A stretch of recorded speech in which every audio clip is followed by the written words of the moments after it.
నమస్తే, welcome to I news. Soni. Bharat లో satellite internet యుద్ధం మరింత ఆసక్తికరంగా మారుతోంది. ఎలాన్ మస్క్ స్టార్లింక్ సేవలు ప్రారంభించేందుకు సిద్ధమవుతుండగానే ముఖేష్ అంబానీ నేతృత్వంలోని జియో మరో భారీ మాస్టర్ ప్లాన్ సిద్ధం చేసినట్లు సమాచారం.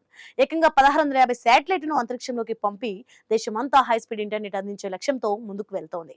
మరి ఈ ప్రాజెక్ట్ సక్సెస్ అయితే టెలికాం రంగంలో మరో విప్లవం రావచ్చని నిపుణులు భావిస్తున్నారు.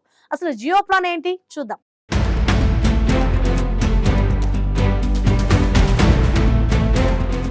భారత్లో టెలికాం రంగాన్ని ఒకసారి పూర్తిగా మార్చేసిన రిలయన్స్ జియో ఇప్పుడు అంతరిక్షంలోనూ అదే మ్యాజిక్ చూపించాలని చూస్తోంది. నివేదికల ప్రకారం జియో సుమారు 1650లో ఎర్త్ ఆర్బిట్ శాటిలైట్లతో భారీ శాటిలైట్ కాన్స్టలేషన్ ను ఏర్పాటు చేయాలని ప్రణాళిక రూపొందిస్తోంది.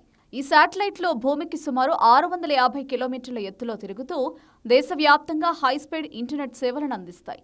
ముఖ్యంగా ఫైబర్ నెట్వర్క్ చేరని గ్రామాలు, కొండ ప్రాంతాలు, సముద్ర ప్రాంతాల్లో కూడా వేగవంతమైన ఇంటర్నెట్ అందుబాటులోకి వచ్చే అవకాశం ఉంది. అంతేకాదు, భవిష్యత్తులో మొబైల్ టవర్లు లేకుండానే డైరెక్ట్ టు డివైస్ టెక్నాలజీ ద్వారా నేరుగా మొబైల్ ఫోన్లకే శాటిలైట్ సిగ్నల్ అందించే దిశగా కూడా జియో ప్రణాళికలు సిద్ధం చేస్తున్నట్టు తెలుస్తోంది.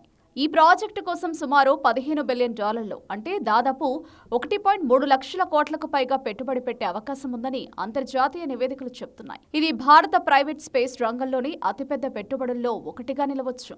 ఇప్పటికే ఎలాన్ మస్క్, స్టార్లింక్, యూకే మద్దతున్న వన్వెబ్, అమెజాన్ ప్రాజెక్ట్ కుయిపర్ వంటి సంస్థలు భారత్లో శాటిలైట్ ఇంటర్నెట్ మార్కెట్పై దృష్టి పెట్టాయి. ఇప్పుడు జియో కూడా స్వంత శాటిలైట్ నెట్వర్క్తో రంగంలోకి దిగితే పోటీ మరింత ఉత్కంఠగా మారే అవకాశం ఉంది.